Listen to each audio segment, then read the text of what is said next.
Mitchell, White chasing. Mitchell, tough turnaround. Donovan Mitchell triple. Phillips, or rather Terry was trying to box out Mobley and got the board. Mitchell spins. Oh, finish by Donovan Mitchell.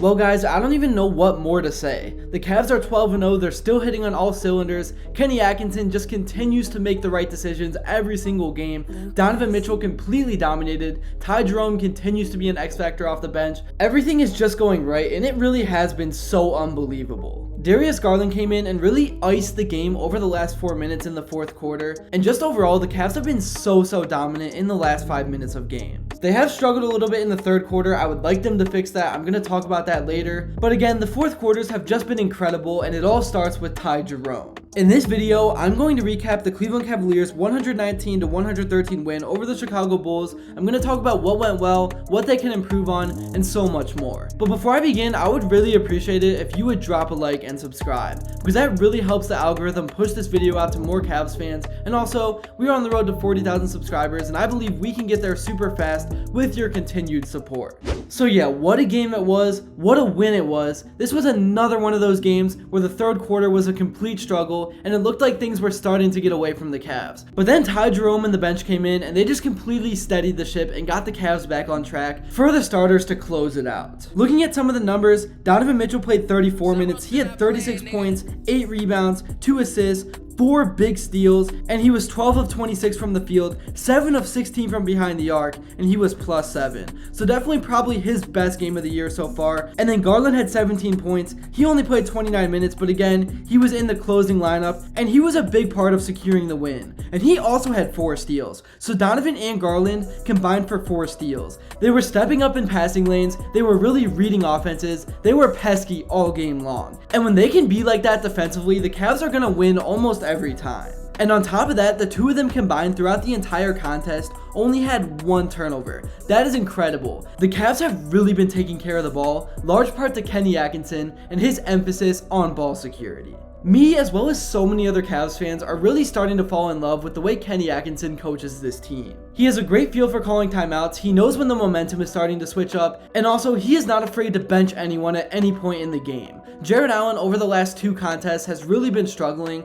so he put Jerome in the closing lineup in the first game, and then in this game it was Dean Wade. And those decisions have really been panning out, and I don't think the players get mad about it because they know he has the team's best interest at heart. And it's been working out obviously, as the Cavs are 12-0. I just can't believe they're 12-0. Like, when I just look at the standings, seeing them 12-0 is just unreal, because I was one of the few guys on YouTube really covering this team back in 2018 and 2019 after LeBron left, when the lineup was looking pretty rough. And more on Jerome, not only has he been knocking down shots, not only has he been dishing the ball out, but his IQ is just through the roof. He knows what to do with the ball at all times, and he always makes the right read. And then defensively, he always comes up with that big steal right when the Cavs need it. It's just the way he's super slow with the ball, everything is in control, that slow step is nasty, nobody can guard it, and he truly has just revolutionized this Cavs bench along with Caris LeVert. I think both of them should be in contention early on for 6th man of the year. Really, the winning formula for Cleveland has just been their depth and how different guys step up on different nights. It's not always going to be everyone's best night. Like, for example, Isaac Okoro played 18 minutes,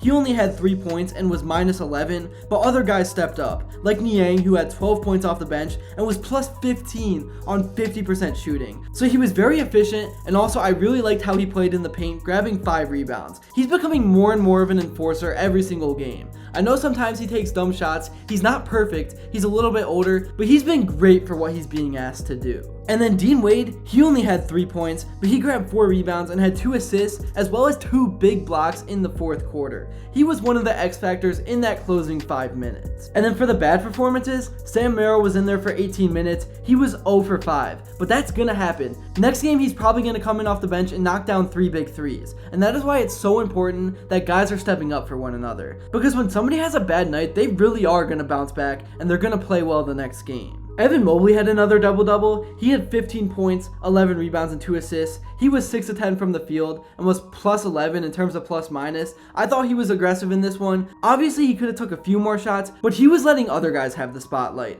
And this was Donovan Mitchell's night. That 360 layup was so incredible. It was very Ja Morant-like, and he was just dominant from start to finish in this game. He's a Chicago killer. He really is. I know Kenny Beecham tweeted during the game that he hates when the Bulls have to face Donovan Mitchell. It's just a thing. He goes into the United Center and he dominates. I just can't believe that Kenny Atkinson was sitting around waiting to be picked up this offseason, because he is exactly the coach that this team needed. I'm not hating on JB Bickerstaff. I'm really going to try not to do that anymore, because you guys hate when I do that. I was never really the biggest fan of him in the first place. I thought he was great for the rebuild, but after that, I didn't like his in-game adjustments. I didn't like how he didn't call timeouts sometimes. I didn't like his rotations. Kenny Atkinson is just so much better in every single aspect. But yeah, credit to the Cavs, man. They played 3 games over the last 4 days. I know it's not easy traveling to Chicago. There's a little bit of a time change. The Bulls were shooting the ball scorching hot in the first half, but the Cavs just kept responding. They kept fighting back, and they are really turning into such a resilient team. The Cavs are now one of only 8 teams to ever start a season out 12-0 in NBA history.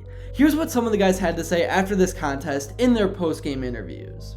No, I just think like we've been saying, we got a really deep team, and sometimes, our stars play heavy minutes. They're going to be tired, and that's our job coming off the bench. It's just to bring energy when they need it, and there's going to be games where they carry us. So it's just we're all together, we're all sticking together through everything, and it's really fun to be a part of.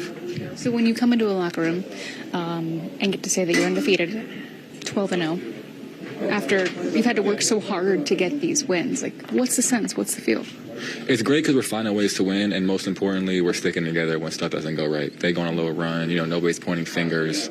It's just we come back to the huddle, we stick together, we talk about what we have to fix, and we're going out and executing down the stretch. And it's good to learn and wins. Like, we have a lot we have to clean up still.